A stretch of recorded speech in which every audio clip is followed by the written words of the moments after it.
Shalom Bapak Ibu Saudara yang dicintai oleh Tuhan Yesus Kristus. Kita bersyukur hari ini kembali dengan mendengarkan renungan firman Tuhan. Kali ini kita akan mendengarkan bagian firman Tuhan yang terambil dari Kisah Para Rasul pasal yang ke-12 ayat yang 1 sampai dengan ayat yang ke-5. Dan tema kita berjudul When Bad Things Happen. Bapak Ibu Saudara, setiap orang pasti pernah bertanya, Tuhan, kenapa hal buruk terjadi? Ada juga doa yang belum dijawab, ada kehilangan, sakit penyakit, pengkhianatan, bahkan kematian orang baik. Pertanyaan seperti ini juga muncul dalam kehidupan jemaat mula-mula. Dalam Kisah Para Rasul pasal yang ke-12 ayat 1 sampai ke-5, gereja sedang menghadapi masa yang sangat gelap.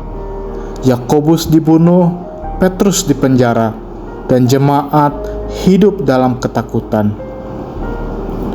Namun di tengah situasi yang tampak buruk itu, Tuhan tetap bekerja dan tidak kehilangan kendali atas keadaan. Bagian ini terjadi ketika Raja Herodes Agripa mulai menganiaya orang-orang percaya untuk mencari dukungan politik dari orang Yahudi. Ia menangkap beberapa anggota jemaat dan menyuruh membunuh Yakobus, saudara Yohanes, dengan pedang. Setelah melihat tindakan itu menyenangkan hati orang Yahudi, Herodes kemudian menangkap Petrus dan memasukkannya ke dalam penjara dengan penjagaan yang sangat ketat.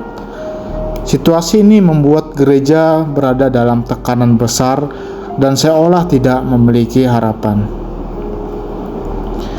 Kalau kita lihat ayat yang kedua, mengatakan bahwa Herodes menyuruh membunuh Yakobus. Yakobus adalah seorang rasul Tuhan yang melayani dengan setia, tetapi tetap mengalami kematian tragis. Peristiwa ini mengajarkan bahwa pengikut Tuhan bukan berarti hidup bebas dari penderitaan. Kadang manusia berpikir bahwa orang baik seharusnya selalu dilindungi dari kesulitan.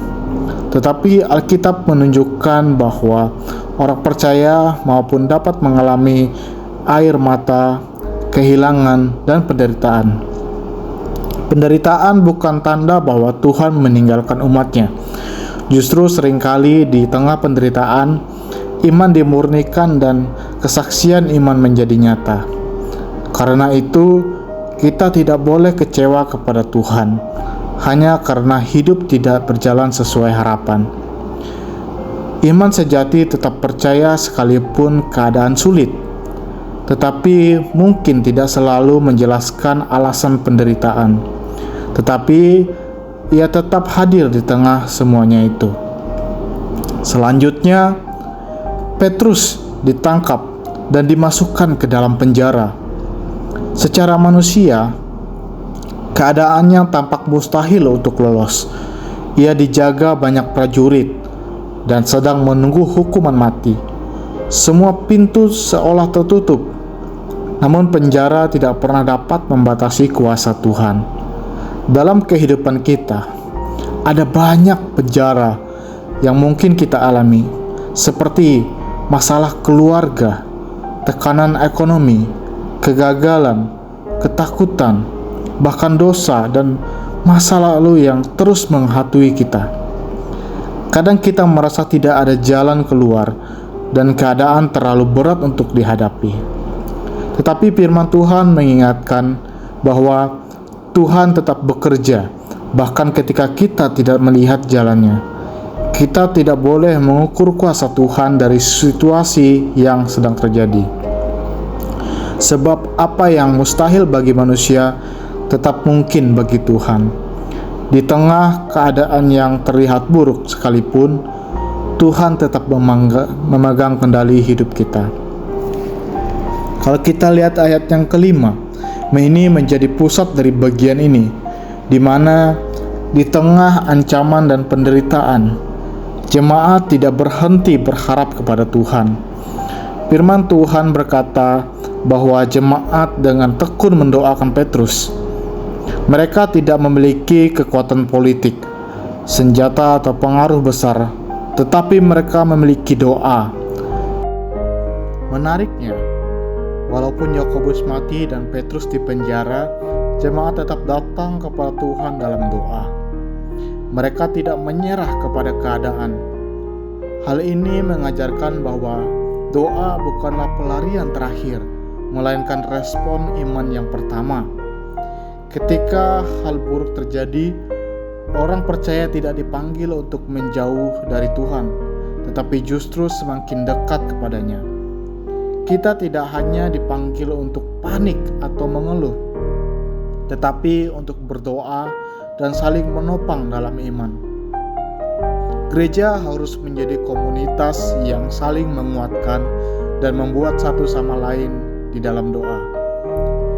Melalui kisah ini, kita belajar bahwa hal buruk bisa terjadi bahkan kepada orang percaya, tetapi Tuhan tetap berdaulat di tengah situasi yang paling gelap.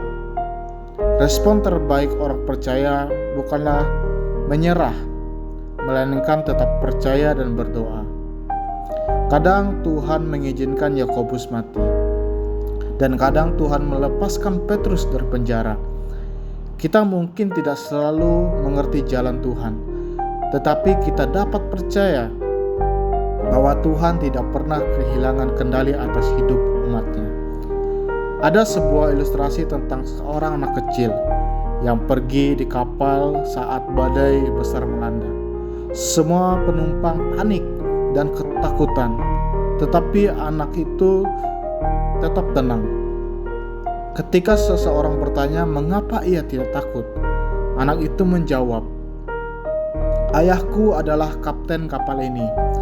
Demikian juga hidup orang percaya. Badai bisa datang dan hal buruk bisa terjadi, tetapi kita tahu siapa yang memegang kendali hidup kita.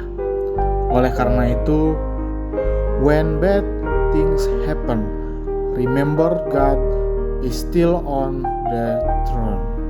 Tuhan Yesus memberkati kita semua. Amin.